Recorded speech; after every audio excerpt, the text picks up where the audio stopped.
everybody, this is Patrick Black here, and welcome to my Doctor Who book collection video for 2017, and the fifth part to this massive five-parter Underworld updates I've been doing over the past couple of videos. So yeah, this is not the original game plan of what I had intended to do for this five-part Underworld update finale. I was planning to do a huge sort of universal collection on my entire Doctor Who book collection, just going through every single Doctor Who book, but I personally feel that it hasn't grown across all ranges enough to warrant a book collection video for this year, just going across every single Doctor Who book. So what I've decided to do for today's video is to go and do an in-depth collection video on what has grown the most in my book collection, the spin-off Doctor Who books. Well, it's grown since my last collection update video. So yeah, I think at this point I'm calling my October book collection update for 2016 to be the sort of last full book collection video that I will ever do, as I think from now on I will just be focusing on just doing massive sort of in-depth analytical review type collection videos on specific sections of my collection. And this specific section of my collection that I am going to be covering today is the spin-off Doctor Who book, which has grown considerably. So starting off at the very end here, we have Faction Paradox of the City of the Saved. My only Faction Paradox book in my collection. I started reading this, but it wasn't that good, and it felt very connected to other Faction Paradox books. I just simply did not get it, and as such I stopped reading it. Yeah, I don't particularly like that from what I read of it. Then we have what has been quite a big topic on my channel for the past, sort of quite a bit now. It is the Time Hunter range of books, and as of now, with a recent read of Peculiar Lives for the Sculpture General Reviews Month of End 2, I am now perfectly split on this range. We have the hybrid Doctor Who and Time Hunter Telos Novella Deluxe Edition, The Cabinet of Light.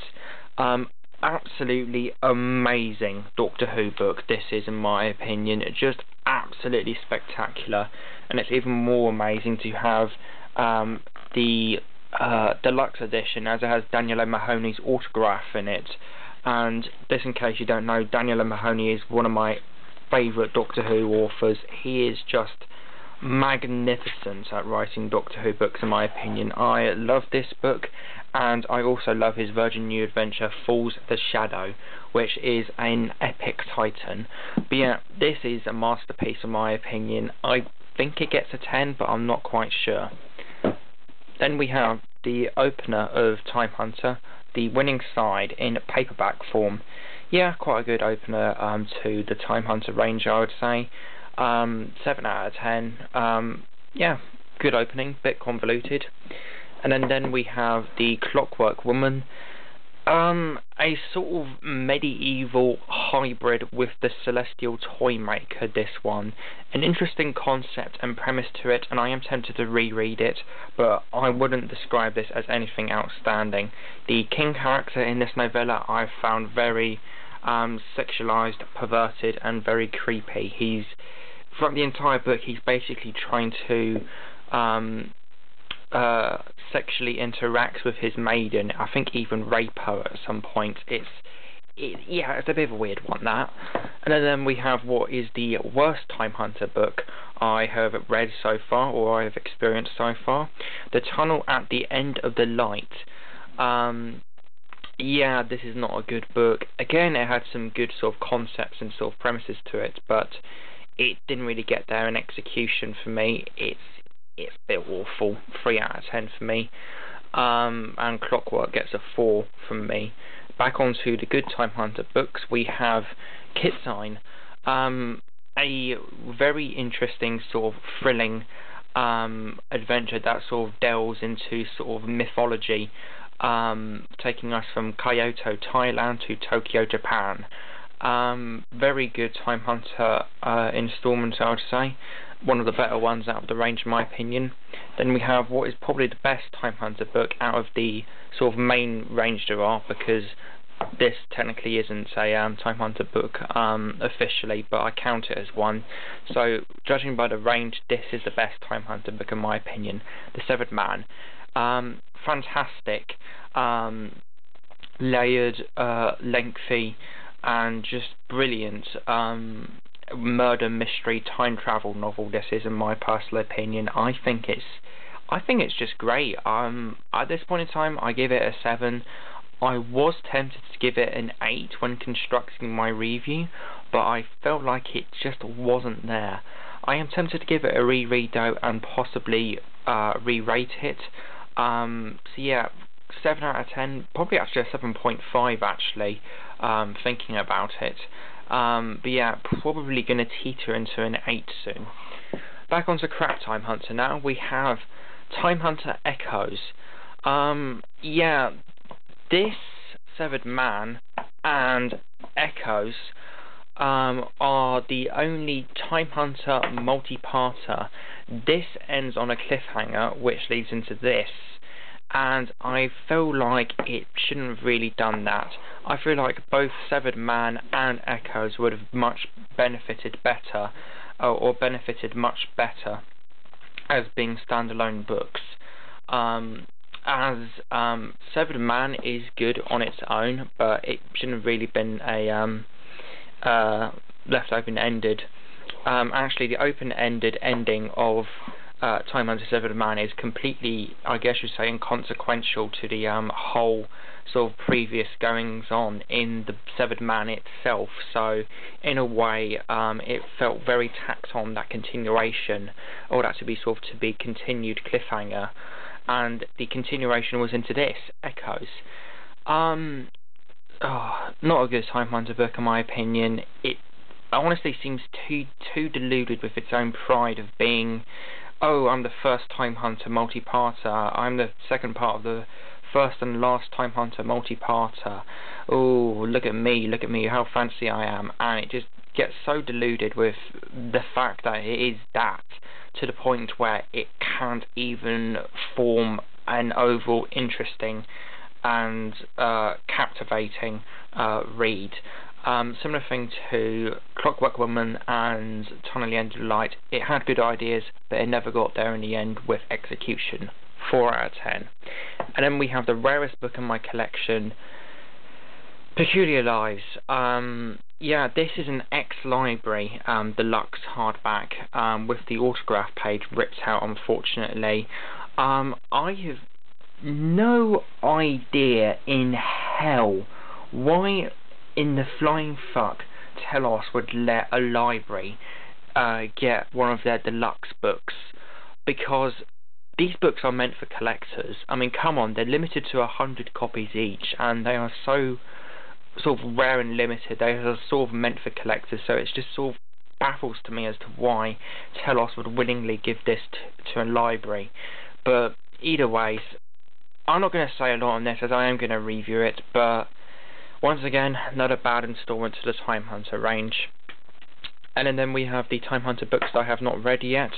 Deus La Vault, The Albino's Dancer, which is probably the one out of these ones here I am most looking forward to experiencing. And then we have the Sideways Door. I have read this and I did give it a review a while ago, but it felt very connected. It felt like it felt like it was tying up the rest of the Time Hunter range to sort of lead into the finale of the Time Hunter range, which was this, The Child of Time. It felt very connected. It felt like one of those sort of really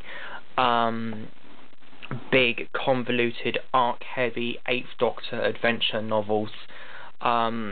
So, as such, I don't really think this should be read as standalone. I think it should be read in the greater context of the Time Hunter series.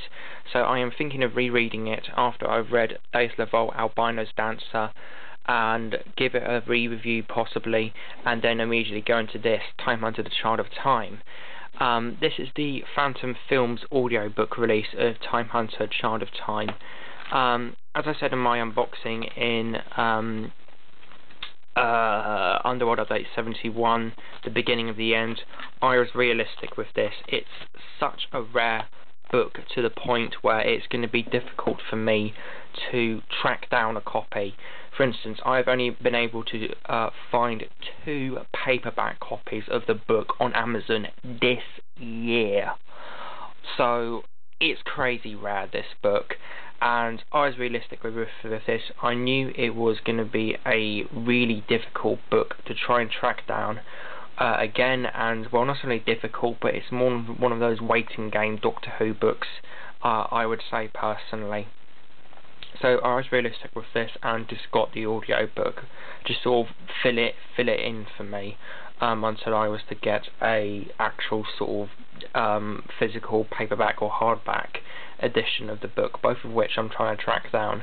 If I was to get the hardback edition first, I'll just not get the paperback, but if I was to get the paperback first, I'll get the hardback edition. So yeah, pretty much what I've got to say on this audiobook release, sort of filler for the Time Hunter range for me personally. And yeah, I am still looking for a physical book copy of this, and I'm most likely not going to do another Doctor Who CD collection update again, so I might as well show this here. And then we have the Lethbridge Stewart books that I have in my collection. We have the limited edition hardback novella The Life of Evans, the second rarest book in my collection, just behind Peculiar Lives here. So yeah, quite looking forward to reading this. I'm going to be reading Blood of Atlantis and Mind of Stone before this, as I think this sort of comes sort of in between, sort of here when it comes to the Lethbridge Stewart book timeline. So I'm going to be reading these 2 before going into this one, and as such reviewing these 2 before reviewing this one. So yeah, there is that. Don't have a lot to say on it. Just a lovely little book to have, Life of Evans. Then we have the opener to the entire Lethbridge Stewart range, The Forgotten Son. So yeah, I'm not going to say a lot on this, as I want to review it in October. Then we have the Schizoid Earth. Don't know a terrible lot about this one. This is the second for the range. David A. McEntee seems to be a really sort of popular Doctor Who book writer, but from what I've experienced, that only being one book, I find him a bit overrated, and that one book of which was this, The 11th Tiger, which isn't that good of a book in my opinion, but failure tribute novel to pure historicals from 1960s Doctor Who. So yeah, popular writer, don't know too much about the book, somewhat looking forward to this, but it's sort of lower end. Then we have the absolutely ridiculous sort of fan wank like looking Mutually Assured Domination, which has the Dominators returning in this. Do I need to say more? I mean, look at this. You've got a Dominator in a suit. You've got a Quark looking like a fucking Power Ranger mega morphing thing. It just looks ridiculous, this book, and I am excited to read it. I think it's just going to be more of a novelty book than anything, but yeah, I am still looking forward to reading this kind of crazy looking book. And then we have Season 2 of Lethbridge Stewart books with the Grandfather Infestation. This was the very first Lethbridge Stewart book I have reviewed on the channel, and yeah, it was quite a good one, not amazing. And we have Moonblink by Sadie Miller. So yeah, it sounds like a bit of a political sort of chasey story.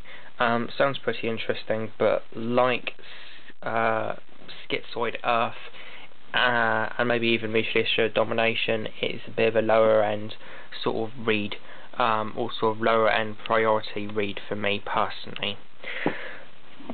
And then we have Season 3 of Lethbridge Stewart books, of which I have completed. We have Times Squared. fantastic Lethbridge Stewart book. This is, in my opinion, 8 out of 10. Great sort of Yeti story. This, again, I have reviewed it and has some very awesome continuity to it, such as the opening. Very, very impressed with that one. And then we have Blood of Atlantis, which sort of gives me sort of Underwater Menace vibes from it. Quite looking forward to reading that one. And I wouldn't be surprised if the Fish People return in this book. I don't know if they do, but considering the fact that they brought back another really obscure Troughton monster, the Dominators, in a previous Lethbridge Stewart book, I wouldn't be surprised at all if the Fish People return in this book, Blood of Atlantis. So yeah, looking forward to reading that. And then we have Mind of Stone, which sounds like a political epic, really. Yeah, sounds like a really good sort of interesting sort of mystery political sort of story, with Lethbridge Stewart being remanded to prison. Yeah, looking forward to reading this one, but at the same time sort of dreading this, because Ian McLaughlin did co-write this one, Time Hunter Echoes, which I talked about earlier, and yeah, that's not a good book. So yeah, sort of looking forward to this and not looking forward to it at the same time. Maybe with the 280-page freedom of the whole novel to himself, he can possibly fill out and create a good novel on his own, Ian. Maybe, but yeah, still looking forward to reading that one.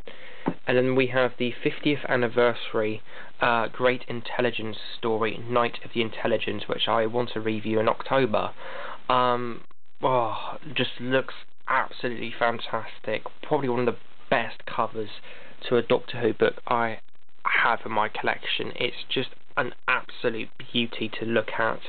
Just magnificent looking Doctor Who book, and this is the opener to the 4th series of Lethbridge Stewart books. I am really interested and looking forward to picking up the second from the 4th series of these Lethbridge Stewart books, Daughters of Earth. So yeah, really looking forward to that. And those were my Lethbridge Stewart books. And now on to Bernice Summerfield Virgin New Adventures. We have Oh No It Isn't, which is the opener to the Bernice Summerfield sort of spin-off range of Doctor Who books, which sort of came after the Virgin New Adventures officially ended with The Dying Days, or Survival Sin, depending on how you look at publications. But yeah, somewhat looking forward to reading this. It doesn't sound like a massively interesting Doctor Who book to me, and Paul Cornell isn't a favourite writer of mine. I have read his Human Nature book, and that was a bit overrated in my opinion. Shoot me. But yeah, I am still looking forward to this book. A bit, I would say. Just seems like quite a good sort of opener for the range. Doesn't seem too outstanding, doesn't seem too good, just sort of average, I would say. But yeah, I will be reading the other Virgin New Adventure, Love and War, before going into this book, as that was Bernice Summerfield's very first Doctor Who book. So yeah, there is that. Next up is one that I'm looking forward to reading a lot, and that is Beyond the Sun by Matthew Jones, who also wrote the really good Virgin New Adventure, Bad Therapy, I think it's called, which I've actually read twice. It's a fantastic Doctor Who book in my personal opinion. So yeah, looking forward to reading this. Blurb sounds amazing. Then we have Walking to Babylon. Yeah, sounds like a pretty good book. Sounds like a very sort of archaeological type of book. Kate Orman is known for writing good Doctor Who books. I love Seeing Eye, that she co-wrote with Jonathan Blum, and I also yes, Kate Orman, I have faith that she will pull this book off. Sounds like a really good character piece for Bernice Summerfield. Has written a lot of other books that I like, well, two mainly, Seeing Eye and Return of the Living Dad. So yeah, next Bernice Summerfield Virgin New Adventure is Oblivion by Dave Stone. Apparently this finishes off a big trilogy of Dave Stone books with, it says in here somewhere that it finishes off this massive sort of arc. yeah, as you can see here, there's a message from David Stone saying that this is the third and final book in the Clockwork trilogy, consisting of Sky Pirates and Death and Diplomacy. Only one I don't have is Death and Diplomacy, so I could get Death and Diplomacy and read this whole arc and review it in the future, but it's Dave Stone, so it's probably going to be absolutely nuts, and I'm not quite sure if I'm 100% ready for that yet. And I'm much more interested in other Bernice Summerfield Virgin New Adventures, such as Oh No It Isn't, Beyond the Sun, and what is probably my most anticipated, Dry Pilgrimage by Paul Leonard and Nick Walters. Yeah, I don't really have much experience with these writers per se. Well, I do have experience with Paul Leonard, who wrote this Eighth Doctor adventure, Dreamstone Moon, which I thought was a bit of a fillery but good Eighth Doctor adventure, and the Virgin New Adventure Toy Soldiers, which I enjoyed quite a bit. So yes, synopsis on this book sounds absolutely fantastic, and it just seems to be like such a fantastic book, and I cannot wait to read it. Very thick book, nearly 300 pages, but I am looking forward to it, and I will say that this is my most anticipated Bernice Summerfield Virgin New Adventure that I have out of the 10 that I have. I guess you could also count Love and War as one technically, as that's her sort of whole introduction to the books as a whole. Next up we have swapping of sort of covers now, transitioning from the old cover style to the sort of later end cover style of Virgin New Adventures, consisting of these really sometimes painting, sometimes completely CGI, early computer effects like covers, such as this one, Another Girl, Another Planet. Yeah, sounds like quite an interesting sort of run-aroundy type Doctor Who book. Not really massively anticipating this one. This is one I don't think I'll read too soon, I don't think. But it does sound like a pretty good Virgin New Adventure for Bernice Summerfield, so I might check this one out at one point. Next up we have Where Angels Fear by Rebecca Levine and Simon Winstone. Judging by the synopsis on this Doctor Who book, it sounds like it's going to be a bit of a religious sort of censored Doctor Who book, and I would say I quite liked the other religious Doctor Who book that I read, Companion Piece, a little while ago, and I would say religion for a Doctor Who book is a very sort of interesting aspect for it to take, because you can really sort of manipulate the concept of religion into sort of obscuring it into some sort of like alien plot or something, like have it so that people are like really religious to this specific religion, and it turns out the religion is like, and turns out like higher members of the religion are like manipulating their society or something like that, or it's just aliens trying to take over their planet or something like that.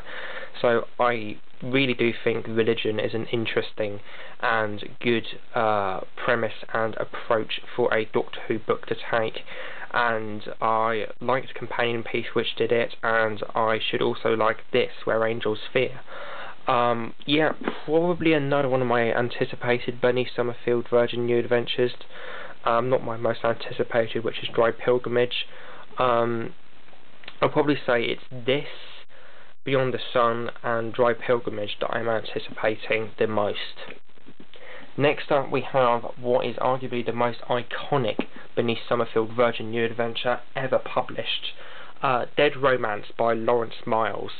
This, another Bernice Summerfield Virgin New Adventure, I think, as well as Christmas on a Rational Planet, all hinted towards the Faction Paradox arc in the Eighth Doctor adventures.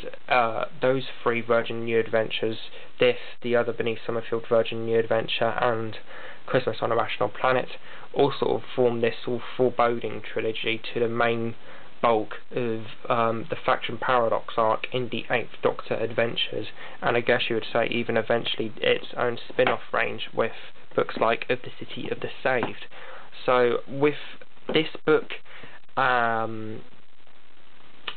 Christmas on a Rational Planet and the other Virgin New Adventure hints at the Faction Paradox arc. It might even actually just be Dead Romance and Christmas on a Rational Planet, but I did hear elsewhere somewhere that there was another Beneath Summerfield Virgin New Adventure that actually hints at the Faction Paradox arc.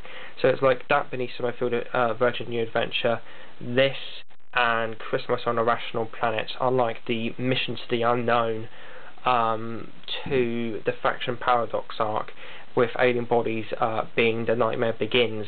And as I said in my unboxing, no, I am not using that comparison just to wank to Dalek's master plan, because seriously, think about it, Alien Bodies was quite literally The Nightmare Begins, because, I mean, seriously, how fucking convoluted did the Faction Paradox arc get? I mean, seriously, guys. But yeah, Dead Romance, it's quite an iconic one, so technically I should be looking forward to reading this, and I am, but at the same time it looks like quite a mad sort of book to read, as it all sort of takes place in diary entries from what I can gather. So yeah, I'm not against the format of diary entries or a Doctor Who book taking from diary entries and stuff. I just think personally it can be extremely risky to do, as I feel that needs to be sort of an equilibrium of diary entries and actual sort of characters and stuff, because with a diary entry sort of type of Doctor Who book, it's realistically taking from the perspective of only one character if it's a diary entry of a Doctor Who book. So say for instance it's like this is a 300-page long Doctor Who book, which it pretty much is, and it all takes place from the perspective of Beneath Summerfield's diary. That's not necessarily a bad thing, but at the same time it can be very risky, as with Beneath Summerfield being in it so much to the point it would inherently risk other well-developed characters in the book. So what I'm trying to say is I feel that diary entry books are not necessarily a bad thing, it's just that there needs to be an equilibrium with them, and that at times can be pretty difficult to pull off with me personally, or for me personally rather. Then we have the anti-penultimate Beneath Summerfield New Adventure, Return to the Fractured Planet by Dave Stone.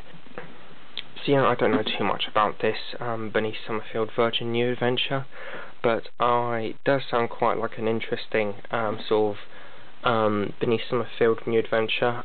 It's not part of the sort of Clockwork trilogy with Sky Pirates, not Dead Romance,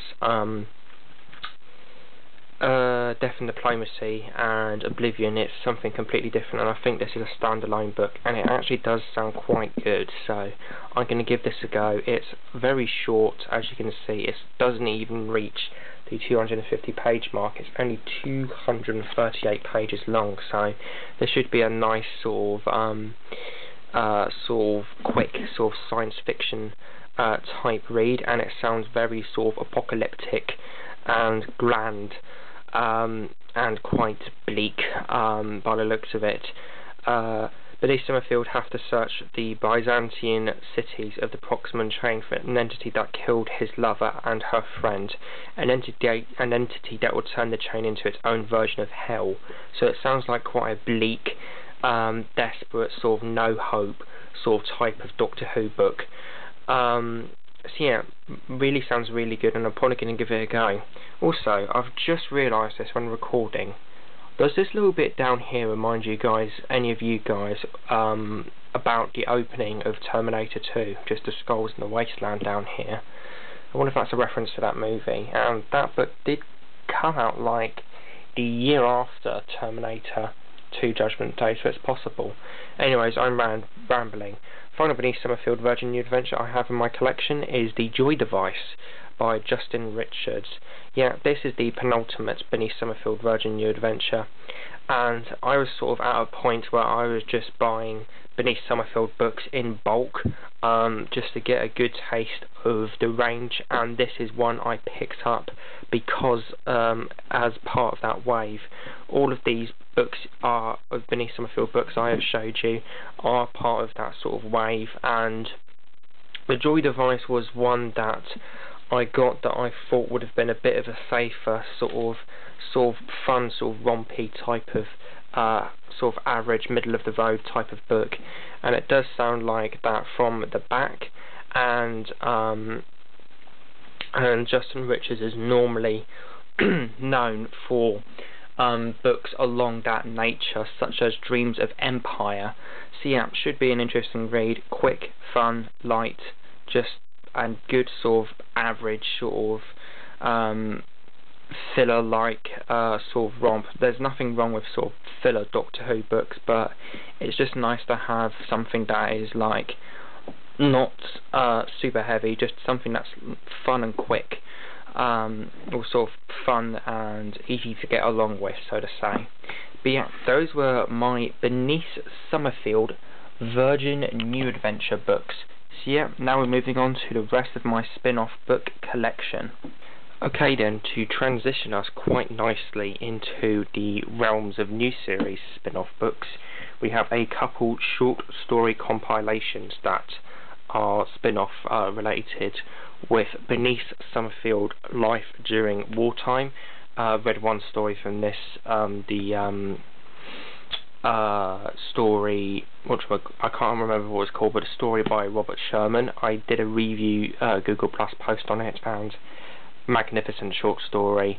So yeah, there is that. I am not really interested in anymore in sort of short story compilations, to be honest. I'm much more interested in novellas and full-length books, so just having these is sort of an oddity, but I might pick up more of these short story comps in the future.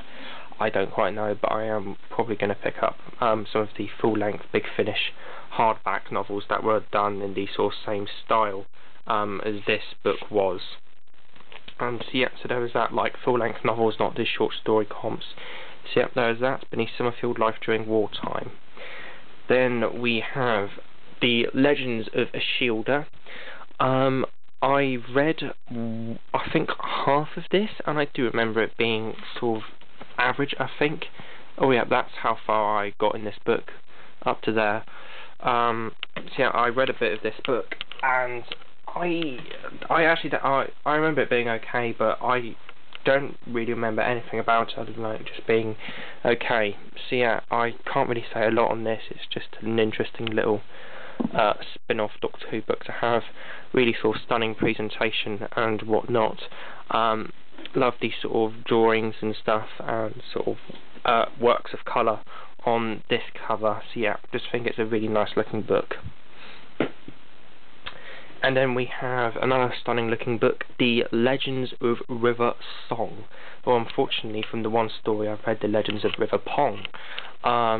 Yeah, first story that I read was actually by Jenny T. Colgan, the writer of the wonderful In the Blood. So I was sort of anticipating it, and it was a bit of an average story in my opinion, the first one out of this sort of short story compilation.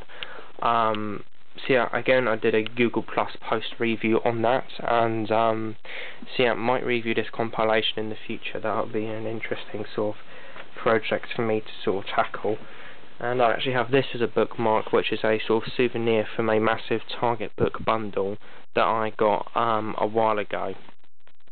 So yeah, I am from Junkyard Collectibles and Antiques, specialising in Doctor Who. Shop online at stores, eBay, Doctor Who Collectibles and Antiques. So yeah, I think I got a big Target book bundle from them once, and I just used it as a bookmark. So yeah, there's that, Legends of River Song. Not really a lot to say on it. And they didn't want to be in shot. So now on to the class books. So we have the 3 class books that have been published, and I think that every book collector out there should pick these books up, as from what I can tell, these were published to sort of tie in with the series 1 of Class, which was broadcasted last year, and these were published last year to sort of tie in with that. However, Class Series 2 is pretty much not happening at all. I think the show has been cancelled from what I can gather, so possibly these will be the only 3 Class books ever published. So what I'm trying to say here is that because of those factors, I think these 3 Doctor Who books here will become something like the White Lion books in the future. I think these books will just fall into obscurity and just completely under the radar. These really obscure, just rare Doctor Who books nobody knows about in like 20-30 years time. So yeah, first one out of the little lot or trio of Class books is Joyride. Yeah, I have read this one, but I am going to be rereading it for a review in the Sculpture and Reviews Month event too, I hope. So yeah, I like this book. It's something like the Warriors of Kuglak, just a bit more teenage, I would say. Nothing outstanding or amazing, I'll say. I would say it's a good Doctor Who book personally. It's just nothing outstanding. Deals with some interesting sort of concepts and premises to it, such as the sort of institute that was in the story with the sort of technology that they have. It's been a little while since I've read this book, and I would say it's a little forgettable, hence why I'm struggling to say a bit about it. But yeah, it was good. 7 out of 10. Nothing amazing. Should be reading that in the future. Then we have what I consider to be a guilty pleasure Doctor Who book. This appeared at number 10 in my top 40 favourite Doctor Who books of all time. No, yeah, I think it was actually my 10th favourite book. Yeah, that is The Stone House by A.K. Benedict. There are only about 15 Doctor Who books, maybe 16 at this point, that I am comfortable with giving a 10 out of 10 to, and that is out of not a few hundred, cut that in 3, and that's about out of 100 Doctor Who books that I have read, and Stonehouse is one of them. So it's really saying a lot that this is one of the very few Doctor Who books that I give a 10 out of 10 to, and that must mean it's good, right? It is, but it's one of those books where it's very subjective in terms of taste. It combines paranormal with the movie Monster House and the writings of Paul Mars, with with things in it such as extremely oxymoronic spiders made out of bones. Yes, spiders made out of bones. But yeah, Stonehouse is a very sort of paranormal, psychedelic Doctor Who book that is quite teenagerish, such as a dildo joke being in this book. But I will say overall that it is a great, thrilling adventure, combining the animated movie Monster House with the sort of writings of Paul Mars to an effect where I think it's a really different, interesting and gravitas-y Doctor Who book that I personally just love. It's, as I said, it's more of a guilty pleasure book, as it's not one that's going to go down in history, I would say, such as an amazing and well-known quality Doctor Who book, such as some of my other favourites, such as Seeing Eye, Original Sin. But I do think it is a really good Doctor Who book for what it is. And next up we have the only Class book that I have not read yet, and that is What She Does Next Will Astound You. All of the Class books have sort of differed in thickness. This Joyride has been 250 pages, this has been 280, and then this bad boy is 320, 330, I would say. So yeah, personally really looking forward to reading this Doctor Who book. I think it just sounds amazing, and I think it's going to be another In the Blood, where it's going to be very sort of modern and grounded in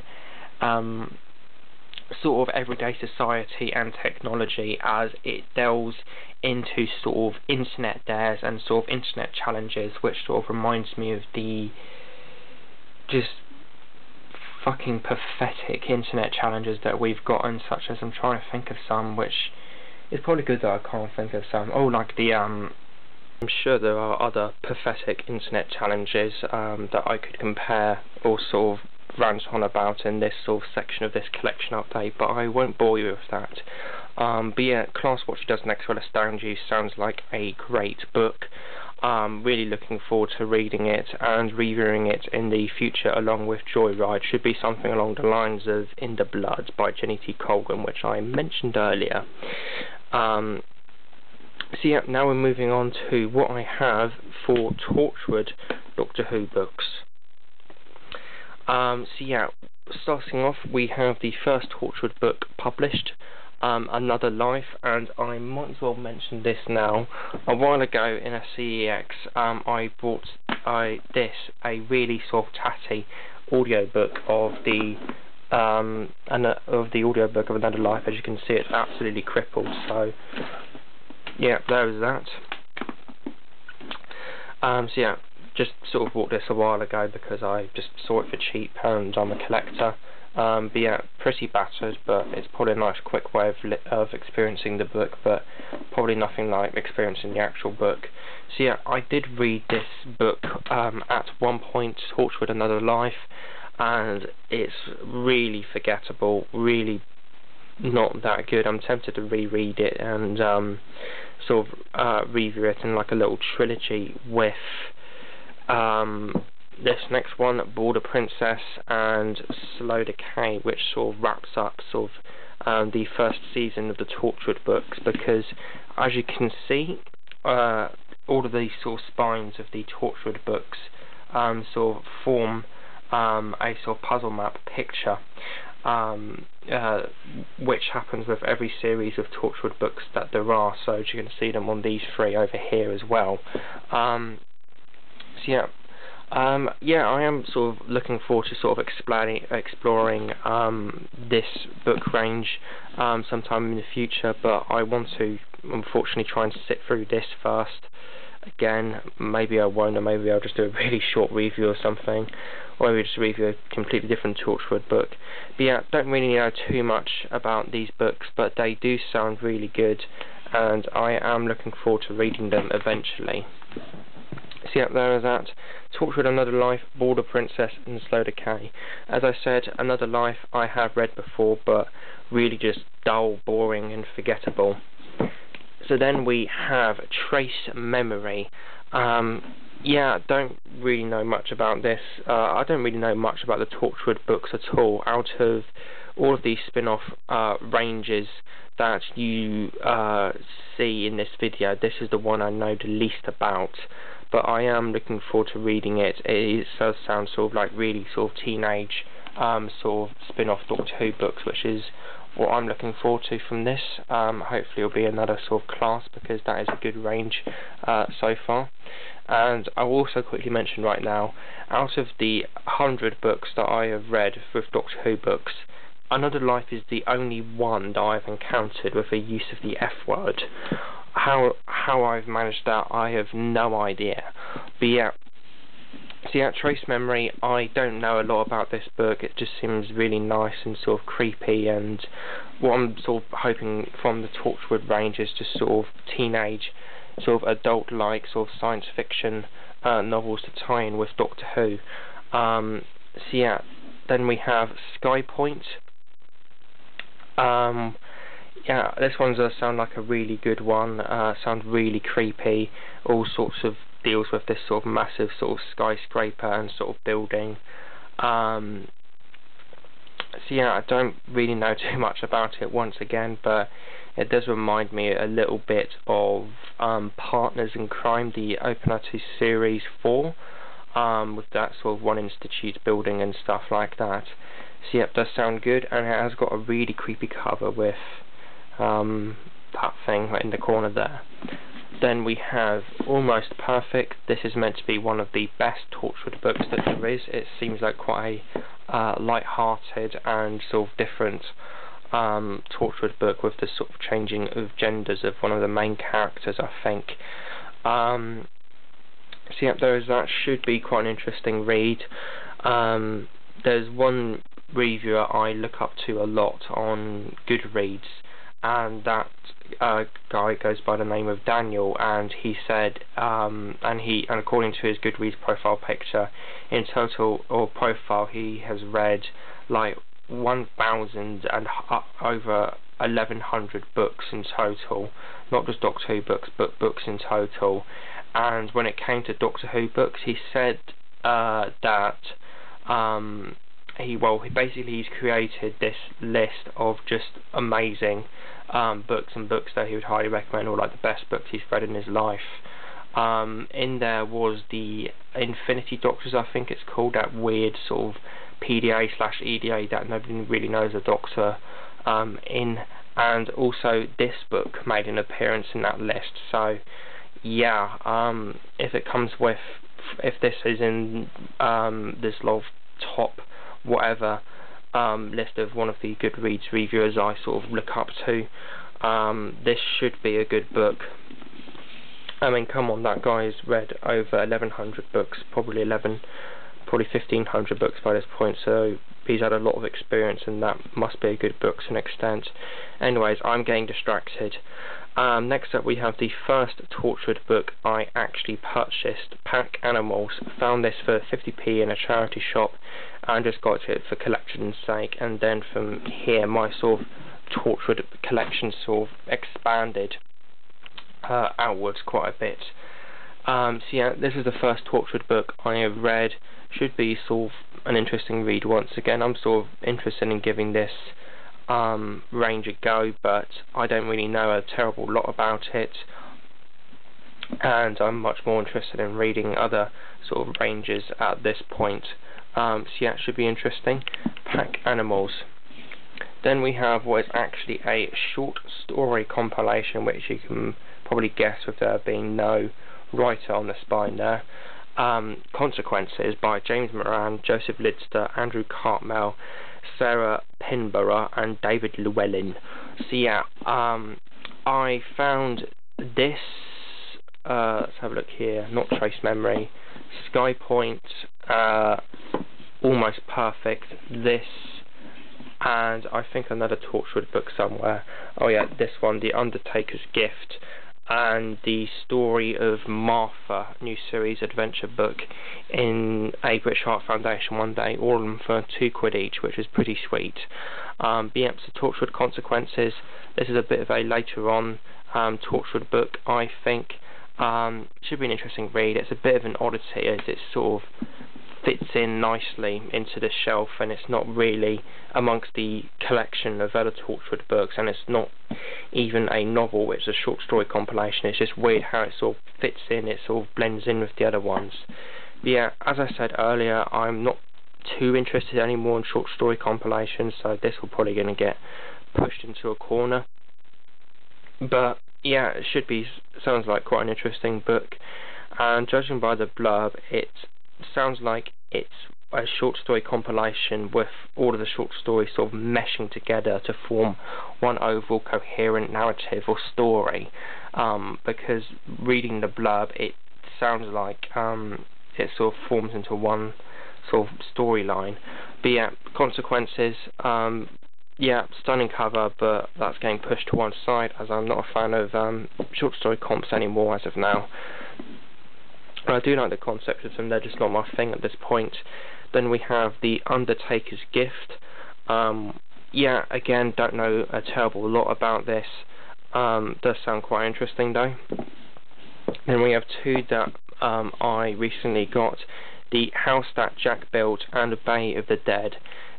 These are probably going to be two of the Torchwood books that I check out next, as they really do sound sort of really paranormal, and sort of ghostly, and I like paranormal stories and stuff, as you would tell from the Stone House.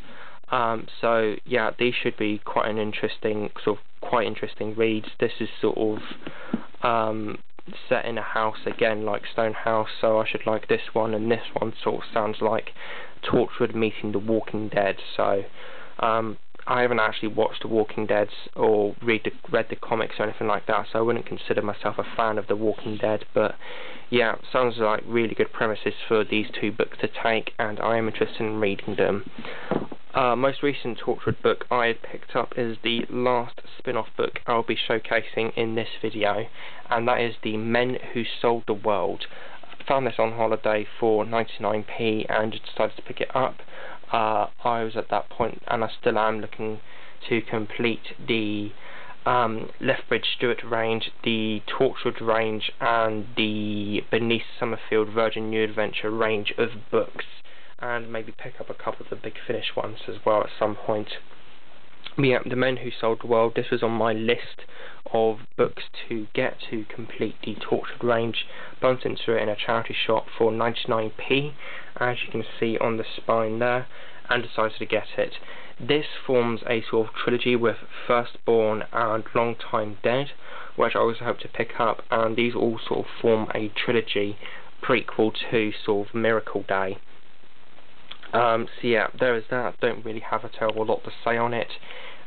Just sounds like quite an interesting book, but I think I'm going to pick up Firstborn and Long Time Dead and sort of marathon them in this order.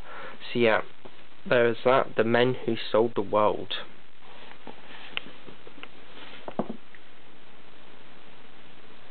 So yeah, this is what you guys probably weren't expecting from a collection video this year. As I said, I was going to do like a massive full collection, but as I've explained, I've decided not to do that, and I do feel like the approach I did take was the best approach to take.